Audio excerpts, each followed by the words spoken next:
I've lived in this house for 26 years, long enough to memorize every creak in the floorboards and every scratch on the banister. It used to feel warm to me, familiar, steady. But ever since my son married Emily, the place feels cold in a way I can't quite explain. Like someone keeps opening a window behind my back. I remember the first time I met her. She walked in wearing a bright white blazer and heels too sharp for our carpet, glancing around like she was inspecting a motel room. She didn't smile, not even when I told her I'd made her favorite dessert, strawberry pie, because my son said it made her feel at home. She poked at the crust with one manicured nail and said, "Oh, I'm not really into homemade stuff." Homemade stuff, as if the word itself offended her. But my son, Michael, he laughed it off. "Mom, Emily's just health conscious," he said. "She didn't mean anything by it." Except she always meant something by it. Every look, every sigh, every comment about my accent, even though I've lived in Ohio my entire life. Once she corrected my English at the dinner table, my English of all things, because I said ain't while quoting something my father used to say. She laughed, a sharp little sound like snapping a pencil. "That's not proper English, Mom. You shouldn't teach people that."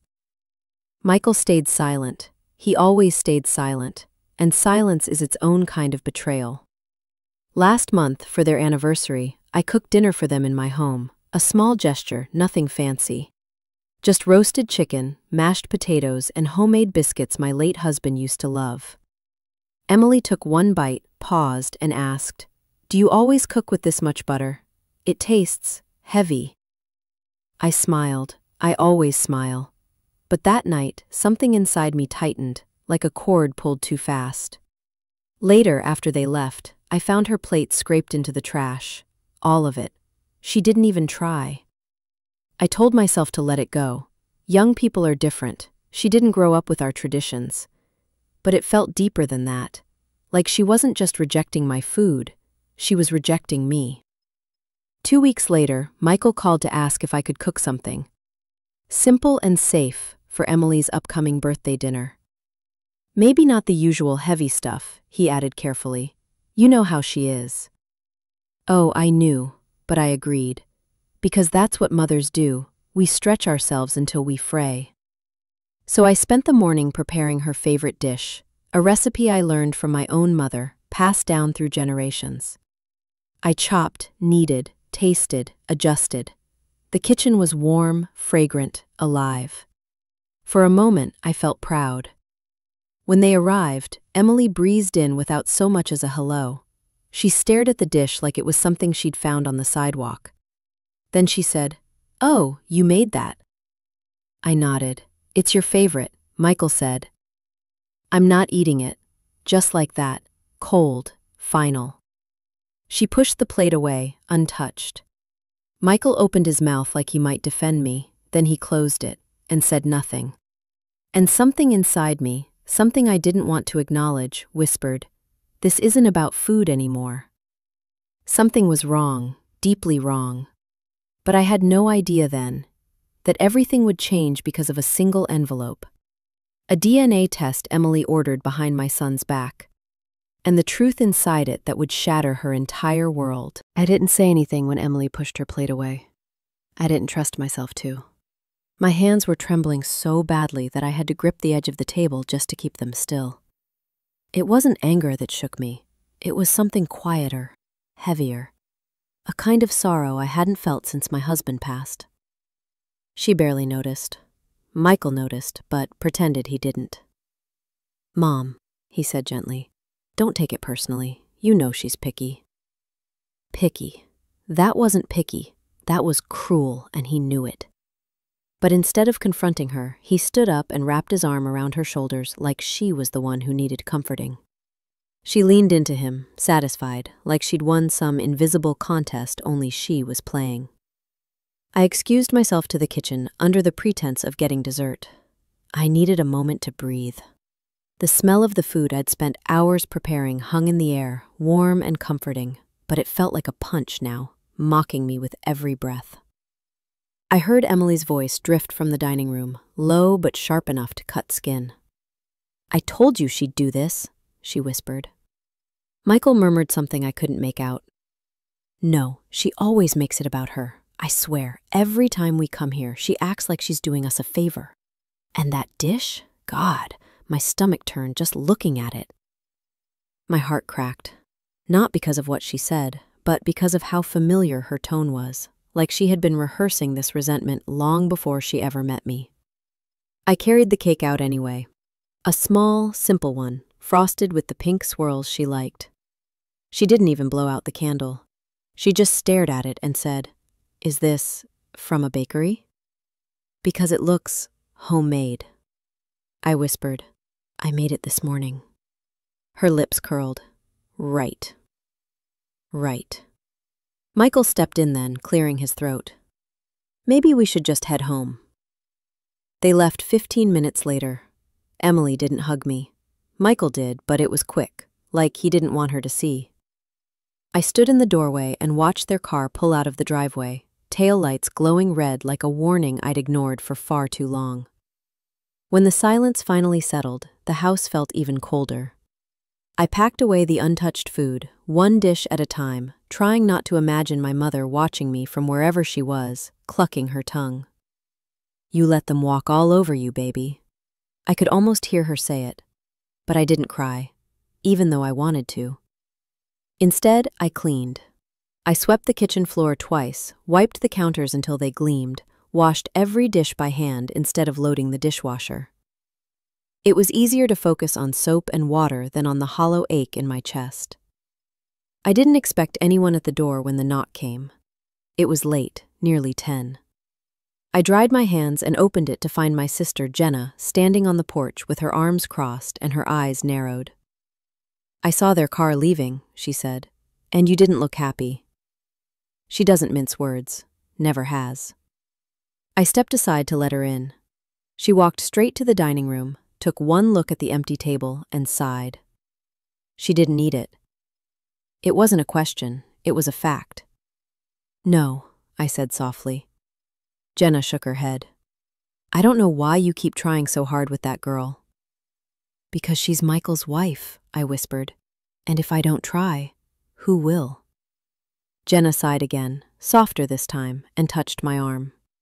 "You deserve better than this." Maybe, maybe not. But then she said something that made my heart stutter. "You know she went and got one of those DNA kits? One of those ancestry things. Don't ask how I know, but she did. She was bragging about it at the salon earlier." I froze. "Emily? A DNA test?" "Why?" I asked. Jenna shrugged. She said she wanted to check her lineage, whatever that means. My stomach twisted, a quiet unease settling into my bones. I didn't know it then, but that little test, that tiny, careless decision of hers, was about to crack open a past I had buried so deep I thought no one would ever find it again. Jenna's comment about the DNA test clung to me the rest of the night like a shadow that wouldn't peel away. I lay in bed staring at the ceiling, replaying every word Emily had said over the past year. Every insult, every eye roll, every time she acted like I was some uneducated relic she had to tolerate because of Michael. But a DNA test? That didn't fit the shallow version of her I thought I knew. Emily cared about clothes, image, influencer trends, not ancestry or roots. She didn't even talk about her biological family much. She always brushed off questions with, "We're not close." So why a DNA test now? By morning, I still hadn't found an answer. I was sipping my coffee when I heard the crunch of tires in the driveway. Michael, way earlier than he ever visited. He walked inside without knocking, which he hadn't done in months. For a split second, it warmed my heart to see him act like my boy again, until I noticed how tense his shoulders were, how he couldn't meet my eyes. "Mom," he said quietly, "we need to talk." Those 5 words have started more heartbreaks than I can count. He sat at the table, elbows on his knees, hands clasped like he was bracing himself. "It's about last night. Emily. She didn't mean to insult you." I didn't respond. I just looked at him, letting the silence sit. He swallowed. "She's particular. You know that." Particular doesn't cover telling people I don't speak proper English. I said softly. He looked pained. I talked to her about that. She didn't realize how it sounded. She knew, I whispered. She always knows. His gaze dropped to the table. For once, he didn't argue. Then he pulled something from his jacket, an envelope, clean white printed with the green and blue swirl I recognized instantly. 23 and me. Every breath stuck in my throat. She wants you to take this, he said. Today, if possible. Why? My voice was calm, but something deep inside was trembling. She thinks maybe you and she are connected somehow. Connected? I repeated. Michael, I've never met her before she started dating you. I know. He ran a hand through his hair. But she's been anxious. Said she's been having this weird feeling that there's something off, something she needs to check. A cold wave slid down my spine. And you agreed? I asked. He hesitated. Mom, it'll keep the peace. Just take it, please. There it was again, peacekeeping, as if my emotions were fireworks he needed to diffuse. I reached out and covered his hand with mine. Michael, look at me. He lifted his eyes, and for a moment, he looked like the little boy who used to run to me after scraping his knees. Why is she really doing this? I asked gently. His mouth opened, then closed. He blinked hard. She said she feels like she's seen you somewhere, that there's something familiar about you. My heart dropped straight through the floor, because I had seen a face like hers before too, years ago, in a hospital, on a child whose life hung by a thread. But that was impossible. That child would be grown now, living her life somewhere far away, with no connection to me, no reason to cross paths. I forced myself to stay steady. I'll think about it. Michael exhaled in relief, like the weight wasn't on me, it was on him. He stood to leave. Thank you, really, and just try to get along with her, okay? For me. He kissed my cheek and walked out the door. When his car pulled away, the house settled into the kind of silence that makes you feel exposed. I picked up the envelope. It felt heavier than paper should, like it carried a piece of a story I had locked behind a door I swore I'd never open. A test Emily took out of vanity or suspicion was about to drag the past straight into my living room, and the part of me that survived that past, the part I buried, was terrified. I didn't open the envelope right away. It sat on my kitchen counter the rest of that morning, staring at me like an accusation. Every time I passed it, my stomach tightened. It wasn't the test itself that scared me. It was the possibility that Emily's strange feeling was real. Because the truth was, I had felt something too. Not the first day I met her, but the second. She had laughed at something Michael said, her head tilting a certain way, her eyes shining with a light that wasn't familiar, but her expression was. A flash, a moment, something that tugged at a dusty corner of my memory. I ignored it. I forced myself to ignore it. But now, with the envelope in my house, ignoring it felt impossible. By noon, I was pacing. I cleaned the same countertop 3 times, refolded the dish towels, reorganized the spice cabinet. When none of that quieted my nerves, I grabbed my jacket and stepped outside, hoping the cold air would straighten my thoughts. Instead, it brought back a memory I had avoided for more than 2 decades. A hospital hallway, fluorescent lights flickering, the smell of antiseptic, a doctor with kind eyes saying, "We have a match, but the donor is young and the decision must be hers." I had been 24, scared, alone, recently widowed and barely staying afloat with a 1-year-old on my hip. But when I saw that child in the hospital bed, pale, frail, gasping for air, something in me cracked open. A little girl, no older than 8, dark brown eyes, a charm bracelet on her thin wrist. Her mother sobbed into her hands. Her father kept whispering, "Please, God, please." I had signed the papers. I donated. I saved her. And then I walked away, quietly. No thanks needed, no recognition, nothing that tied me to their family. It was a private choice, a deeply personal one. I never expected to hear about that little girl again. But now, a strange fear crept up my spine. Could that girl? Could Emily? No, it wasn't possible. Thousands of children needed those transfusions every year. Coincidences happened, but the thought dug its claws deeper. My phone buzzed in my pocket, jolting me back into the present. A message from Michael. Emily's results came in today. She's acting weird. Please call me. My pulse spiked. I hurried inside, grabbed the phone, and dialed him. It rang twice. He answered in a whisper. Mom, she's crying. My chest tightened. Why? I don't know. She won't talk to me.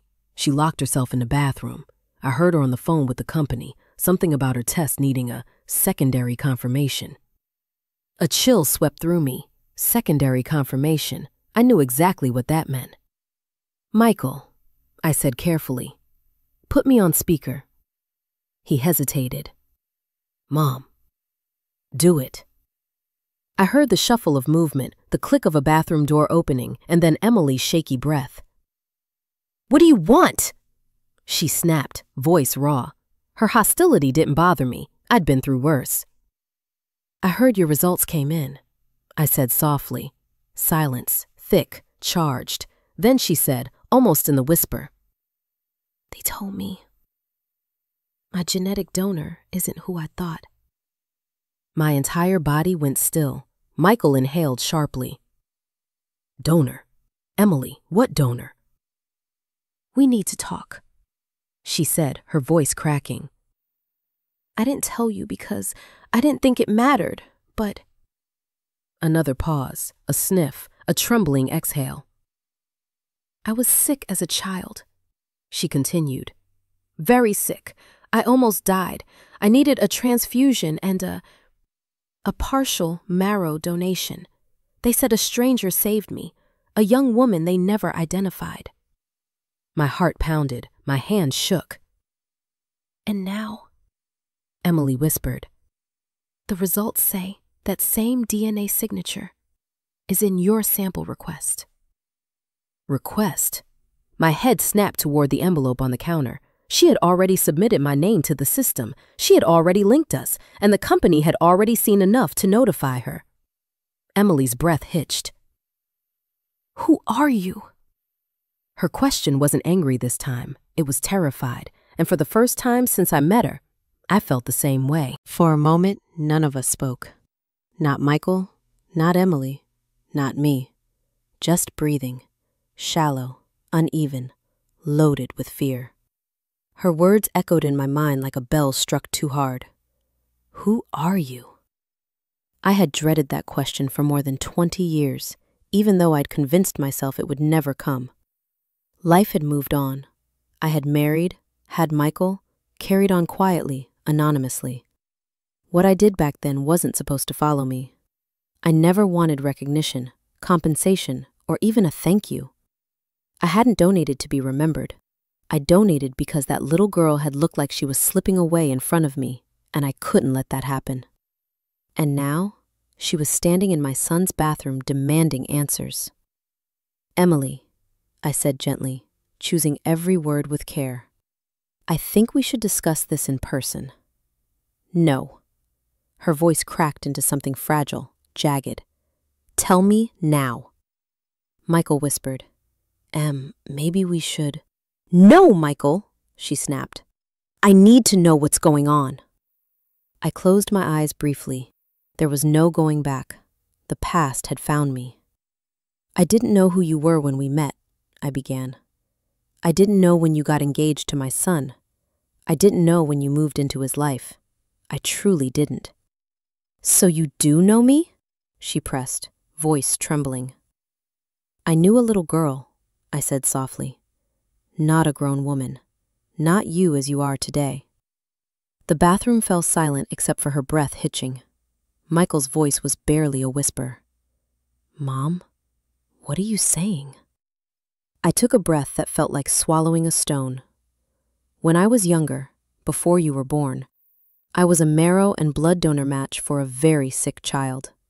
A little girl who needed a miracle. I never knew her name, only her initials. I wasn't told where she lived or what happened after. I just hoped she lived. Emily's voice broke. My parents always said the donor was young. 24, a stranger. And when I got older, they told me she saved my life. They worshipped her. They said she gave me a future. I felt something in my chest collapse in slow motion. She continued, voice shaking. The DNA company flagged a familial connection, a primary donor match. They said I shared an uncommon genetic marker with someone who recently entered the system. A shaky inhale. Someone who lives in this state. Someone whose profile was submitted yesterday. My hand tightened around the edge of the counter. She whispered, "It was your name." Michael made a small sound, shock, disbelief, something raw. "Mom, is that true?" "It appears so," I said quietly. "But I didn't know, Michael. I swear to you, I didn't know." Emily suddenly broke. I heard the sobs she tried to swallow, the kind that come from deep, old wounds ripped open too fast. She wasn't crying like a bully or a princess or a woman offended. She was crying like a child who had just rediscovered the shadow of death she barely survived. "I don't understand," she whispered. "Why didn't you say anything? Why didn't you tell me?" "Because I didn't know you were her," I said. "I didn't even know she survived." The bathroom door creaked. I could tell Emily had sunk to the floor. Her voice was lower, closer to the tile. Michael whispered something to her, a comfort she didn't take. Then Emily asked, voice trembling, "Is that why I felt weird around you? Is that why I always reacted? Because I recognized something in you and didn't know what it was." I didn't know how to answer. Maybe yes, maybe no. Maybe the deepest truths hide in our instincts. "Emily," I said softly, "I'm not asking anything from you. I never have. You don't owe me acknowledgement or gratitude or forgiveness for anything we didn't know.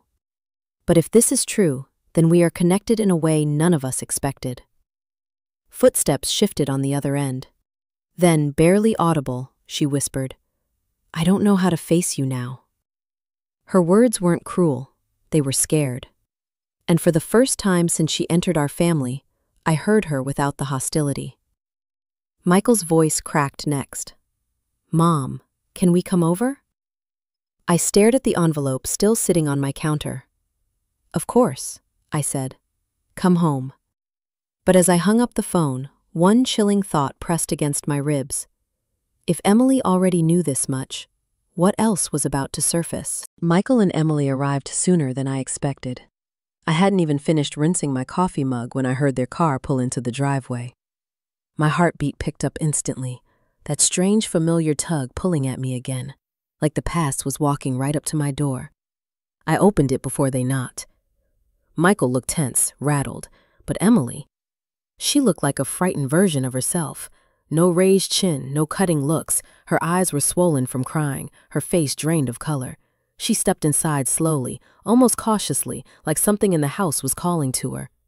We sat at the dining table, the same table where she'd rejected everything I cooked for her birthday. Tonight, she couldn't even meet my eyes. I spoke first. "Emily, let's talk." She nodded, barely. When I was 24, I began quietly. I donated blood and marrow to a sick child at Cleveland Clinic, a girl around 8 years old who needed an emergency match. I never learned her name. Everything was anonymous. Emily's breath caught. She clasped her shaking hands together like she was holding herself in place. "My parents told me the same things," she whispered, "that my donor was young, a stranger, and that she saved my life." Michael blinked hard. "Emily, why didn't you ever tell me this?" "Because it felt like another lifetime," she said. "Like a story my parents cherished more than I did." She paused, voice trembling. "But when the DNA company contacted me, they said my sample connected to a rare donor marker, one that could only come from someone who gave me marrow." Her eyes finally lifted to mine. "And they said your name matched the pattern." Michael stared at me, stunned. Mom, is she saying you saved her? I didn't know it was her, I said softly. I didn't even know if that little girl survived. Emily let out a breath that was almost a sob. And I treated you like garbage. I mocked you. I disrespected you. I made you feel small in your own home. She wiped her cheeks quickly. And all this time, you were the reason I even exist. I reached out my hand, not touching her yet, just close enough. Emily, none of us knew. You can't punish yourself for that. I should, she whispered. Because deep down, something in me reacted to you. I didn't recognize it, so I pushed it away. I pushed you away. Michael gently touched her shoulder, his face unreadable, shocked, confused, protective all at once. Then Emily asked, voice barely audible. Can you forgive me? Her fear, her vulnerability, it pierced me deeper than any insult she'd ever thrown. I inhaled, about to answer, but then my phone buzzed. A number on the screen made my breath freeze. Cleveland Clinic, the hospital where I donated. Emily's eyes widened. Who is it? I stared at the glowing screen. I think, I said slowly, the hospital still has information about the case. A silence fell over the room, tense, electric. Whatever was coming next, none of us were ready for it. The phone kept buzzing in my hand, each vibration rattling straight through my chest. Michael and Emily watched me like the entire room was balancing on whatever I was about to say. Should you answer it? Michael asked softly. I hesitated. My instinct said yes. My fear said no. Because once I picked up that call, whatever truth had been buried for over 2 decades would finally surface. The phone buzzed again. I exhaled, pressed accept, and brought it to my ear. Hello? My voice came out smaller than I meant. A calm, professional voice answered. Hello, is this Mrs. Parker? Yes, this is she. This is Dana Walsh, calling from Cleveland Clinic's Genetics and Donor Records Department. I believe you were a marrow and blood donor here in 2001? My heart skipped. Yes, I was. Behind me, I felt Emily stiffen. We recently had an inquiry, the woman continued. A patient, now an adult, completed a DNA kit that connected to our archived medical data.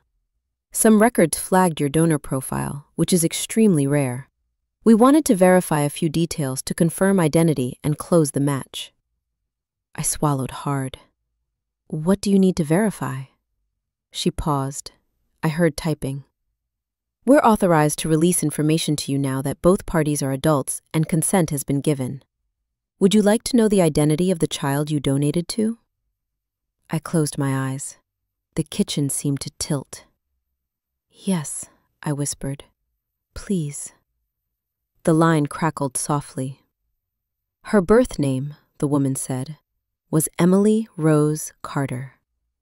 A soft gasp behind me. Emily's hand flew to her mouth. Michael reached for her automatically. My knees almost gave out.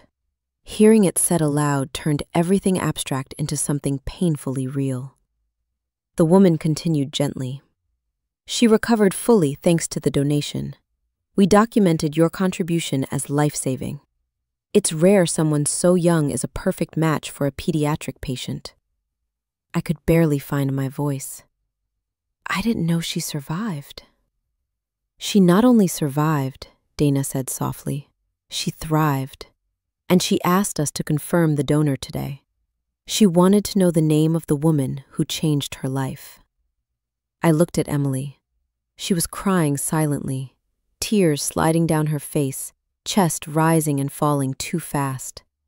She wasn't embarrassed this time, or angry, or defensive. She looked shattered and whole at the same time, like her world had broken open and finally made sense. My donor, Emily whispered, was you. Michael stared between us in disbelief. Mom, Emily. Dana on the phone said, would you like me to email the full confirmation packet?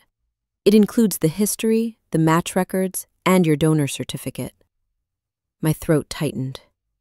Yes, thank you. Sending it now, she said.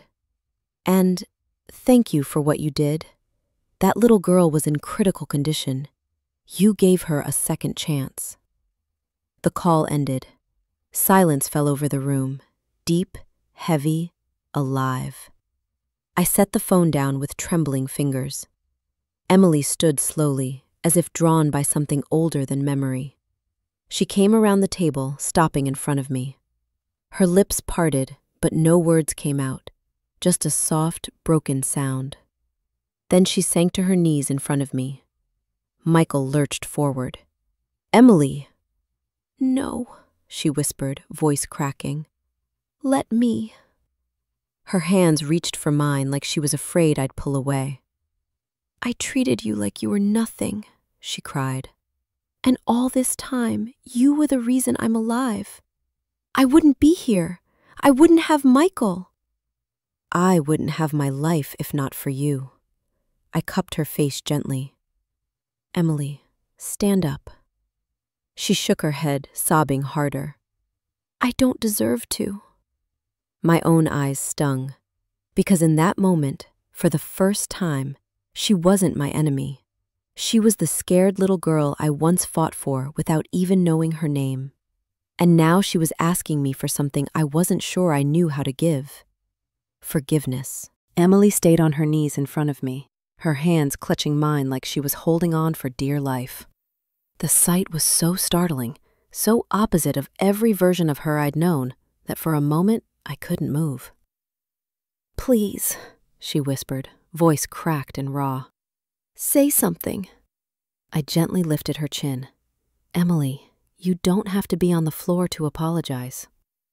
She shook her head violently. "I do.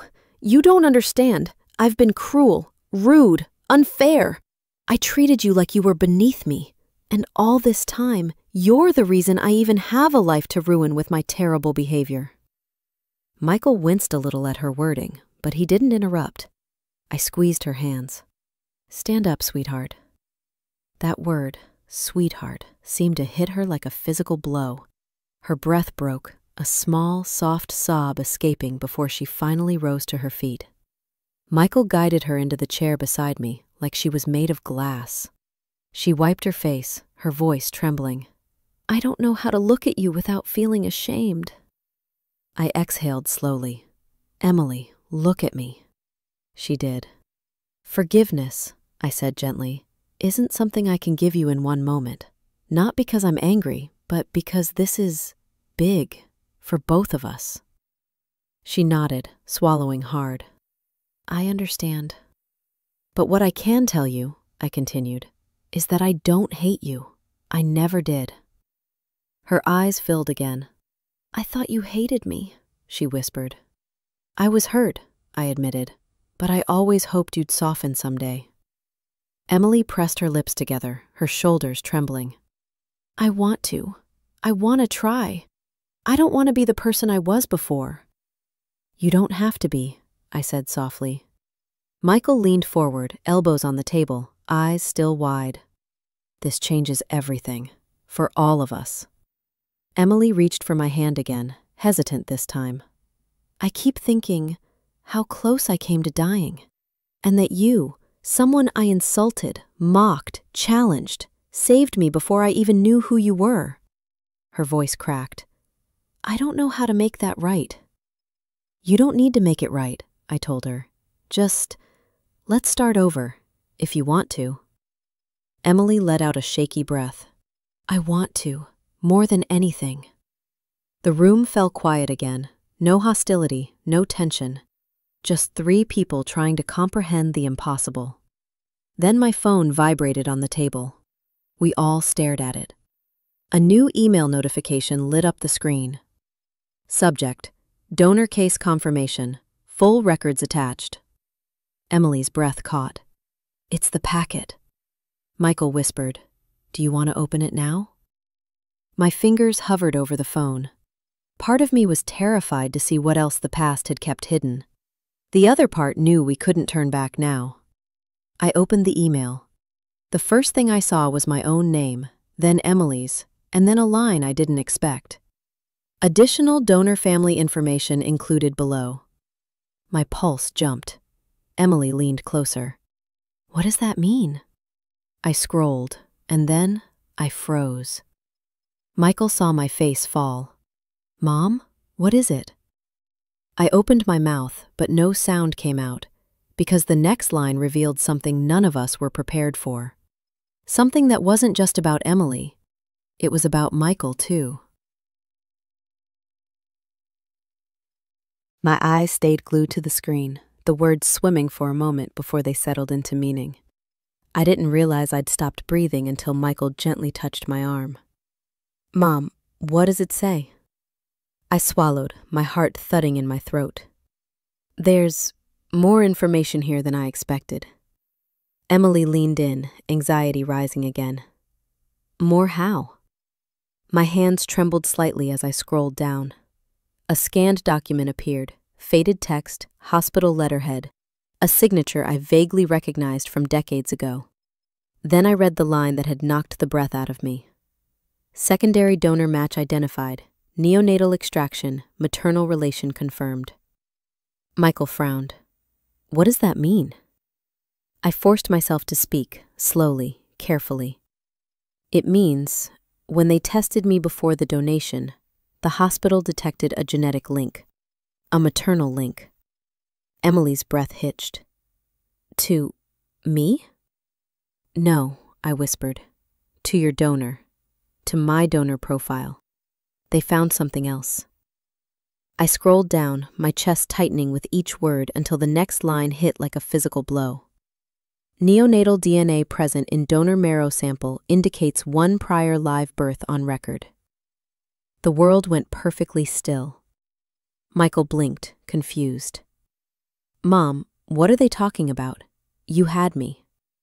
I looked at him, my grown son, sitting there with concern etched on his face, and something inside me twisted painfully. Before you, I said softly, there was another. Emily covered her mouth. Oh my God. Michael stared at me like he didn't understand English. Mom, what are you saying? I set the phone down, my hands suddenly too tired to hold it. 24 years collapsed into the present all at once. The hospital room, the panic, the grief, the silence I'd forced into my lungs because no one had been there to carry it with me. I had a daughter, I whispered. Before you were born, Michael, a baby girl. He shook his head slowly, like he could push the words away. No, Mom, you never said anything. I couldn't, I said, tears burning behind my eyes. She died shortly after birth. Complications. I was young, alone, terrified. I buried that pain so deep, I convinced myself it didn't need to be spoken aloud. Emily's eyes widened. Wait, if the hospital detected neonatal cells in your marrow sample, that means… Michael's voice cracked. Mom, why didn't you tell me? Because losing her nearly broke me, I whispered. And when you came along, you saved me from the grief I couldn't handle. I didn't want my past to become your burden. Emily suddenly covered her mouth again, her eyes wide with realization. Michael, look at the next line. He picked up the phone with shaking hands and read aloud. Genetic markers indicate neonatal microchimerism consistent with a blood relative connection to patient Carter.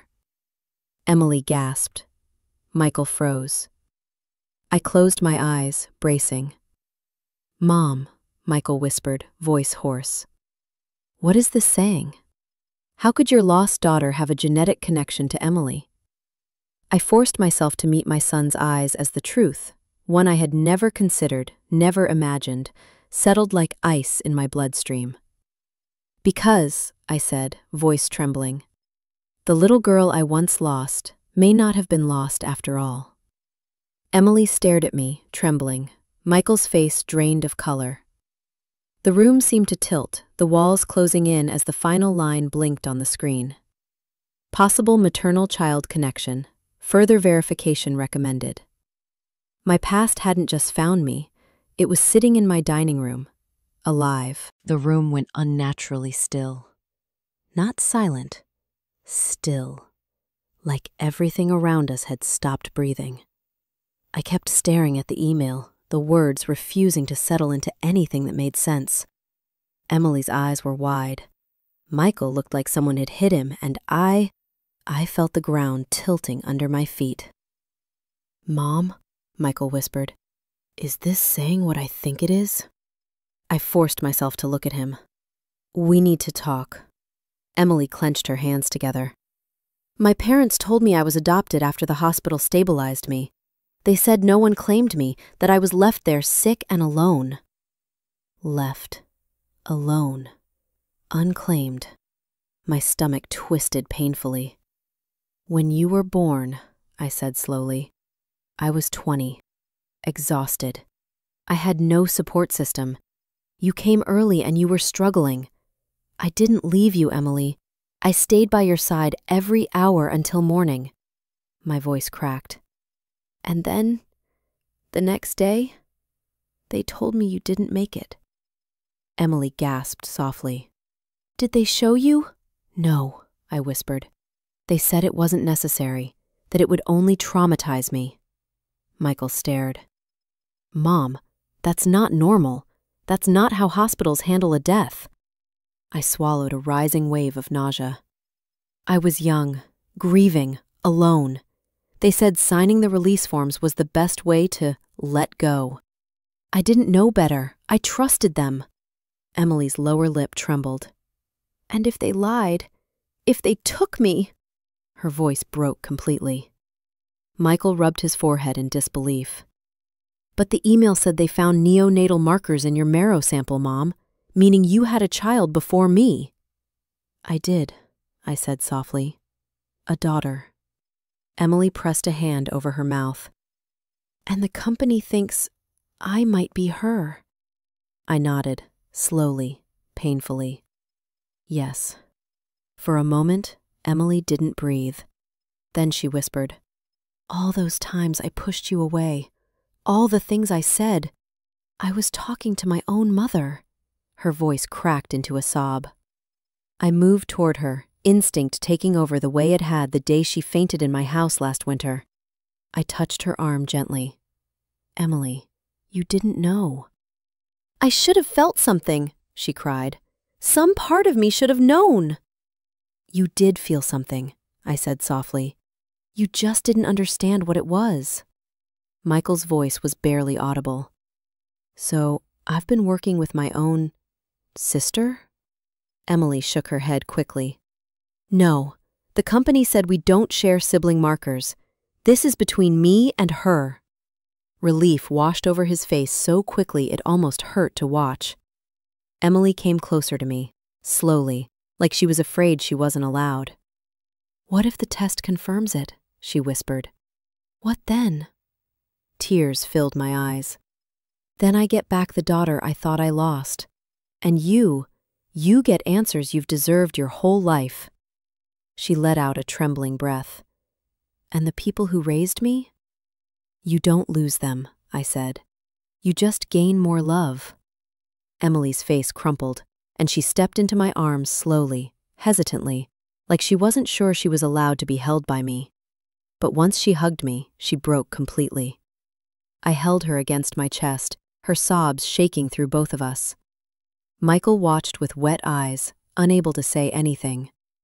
When she finally pulled back, her voice came out barely above a whisper. "We have to take the test." "We will," I said. But even as I said it, one cold thought rooted itself in my mind. If Emily truly was my daughter, then someone stole her. Someone lied. Someone made sure I never knew. And the truth was only beginning to surface. Morning arrived, but none of us felt rested. The house was too quiet, like it was waiting for a verdict. Emily stood in the kitchen, wrapped in one of my old blankets, looking nothing like the sharp, confident woman I'd known all year. Her eyes were swollen, her face pale, her hands twisting together like she was trying to hold herself steady. Michael placed the 2 DNA kits on the dining table. "We need to do this today." Emily let out a shaky breath. I know, I'm just terrified. I motioned for her to sit. We all are. She lowered herself slowly, staring at the kit as if it held her whole identity. If this confirms what the email said, then everything I believed about my life, my parents, my history, changes. Or becomes clearer, I said gently. This isn't taking anything from you. She nodded, though the fear didn't leave her eyes. Michael opened the kits and spread out the instructions. Emily lifted her vial, her hands trembling. Growing up, I used to wonder why I never felt like I fit anywhere. I thought it was just me. It wasn't you, I said quietly. She swallowed. And when I first met you, I hated how I reacted. I felt tension, fear, something I didn't understand. You felt something familiar, I corrected softly. You just didn't have the context. Her eyes glistened. Maybe. She collected her sample with a shaky exhale. Michael sealed it for her because her hands were shaking too badly. Then it was my turn. My hand trembled as I held the vial. Emily noticed. You're scared too. I've been scared since the day they told me my baby died, I whispered. This is nothing compared to that. We sealed my sample, 2 small tubes, 23 years of unanswered questions inside them. Michael packed both kits, making sure every label was secure. I'll take them to the post office now. No waiting. Before he left, Emily grabbed his sleeve. If she's my mother, is everything okay between us? He cupped her cheek gently. You're still my wife. That doesn't change. Her shoulders sagged in relief. After he left, Emily sat across from me, hugging the blanket closer. What if I don't know how to be someone's daughter? You already know, I said, and you'll learn the rest. She stared at me for a long moment, as if comparing our faces again, searching for pieces of herself. It made something in my chest ache. I want this to be true, she whispered, but I'm terrified it might be. I understand, I said. Whatever the truth is, we'll face it together. We sat like that for an hour, quiet, waiting, pretending not to check the clock every 5 minutes. Then my phone buzzed. Emily jumped. Is that it? It was Michael. They've received the kits. Processing has started. Emily exhaled shakily, but then another notification appeared. Email from the DNA company. Her voice barely came out. Open it. I did. The first line hit like a blow to the chest. Preliminary biological link detected.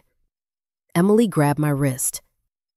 So we're not confirmed yet, I said, heart pounding, but it's strong. Then the next line loaded. Secondary family match detected within household. Emily froze. Michael hadn't even returned yet. She slowly turned to me, fear widening her eyes. What does that mean? Who else could be connected to you? And I didn't know how to answer her. The next 48 hours felt like a slow-motion heartbeat, steady, heavy, impossible to ignore. The DNA company had warned us that preliminary matches weren't final, but the words wouldn't leave my mind. Secondary family match detected within household. Emily barely spoke. She drifted around the house quietly, touching framed photos, brushing her fingers across the walls, staring at my features like she was memorizing something she wasn't ready to name.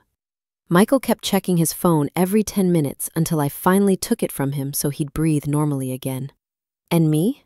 I walked through the day like someone carrying a fragile truth in my cupped hands, afraid it might crack open at any moment. By the 3rd morning, the email arrived. Michael burst through the front door with a paper bag of pastries just as my phone buzzed. His smile vanished when he saw my face. Emily had just sat down with a cup of tea. Her eyes flicked to the screen, then to me. Is it? Yes, I whispered. Michael sat beside her. The 3 of us leaned in, sharing a single terrified breath. I opened the email. A long paragraph loaded first. Legal disclaimers, technical jargon, but the first real line that mattered hit me like a tidal wave. Maternal-child relationship, positive. Emily's hand flew to her mouth. Michael blinked rapidly, tears already forming. It's true? I kept reading. Donor genetic contribution, confirmed. Neonatal microchimerism, confirmed. Biological mother identified. Parker, Marianne. My name, in writing, finally connected to the daughter I thought I'd buried. Emily let out a small, broken cry, like her heart understood before her mind could catch up. I'm your daughter, she whispered. All this time, I was yours. I reached for her, but she reached first, collapsing into me with a sob so deep it tore straight through years of bitterness, misunderstanding, and pain. I held her like I had been waiting my whole life to hold her again, because I had. Michael stood behind us, wiping his eyes, one hand pressed to his mouth. I can't believe this. I have a sister, and I never knew. Emily reached for his hand without looking. He took it instantly. We stayed like that for I don't know how long, until her breathing steadied, until my tears dried into my collar, until the weight of 23 years finally shifted from unbearable to real. But there was one more line in the email. I scrolled down, my pulse slowing as I reached it. Birth record discrepancy flagged. Recommended review with hospital administration. Emily looked up. Discrepancy? I showed her, her face drained. Michael cursed under his breath. The hospital had documented me as the biological mother, but they had also documented her as unclaimed. Someone had lied. Someone had made sure she disappeared from my life. And someone had placed her into another family without ever telling me she lived. Emily swallowed hard. Do you think my adoptive parents knew? I don't know, I said honestly, but we will find out. Michael nodded firmly. We'll do it together. Emily wiped her cheeks, breathing shakily. I'm scared to know the truth. And I'm scared not to, I said. But we finally have answers that were stolen from us. We can go the rest of the way. She hesitated, then took my hand again. This time with confidence, not fear. What now? She asked softly. Now, I said, squeezing her fingers gently. We go to Cleveland. We talk to the hospital. We get the full story. This time with all of us present. She nodded slowly. Okay, I'm ready. As we sat together, mother, daughter, son, family in a way none of us could have imagined, I felt something settle inside me. A piece of my heart returned. A wound finally began to close. A truth buried for decades found its way home. And for the first time in 23 years, I wasn't missing anyone anymore.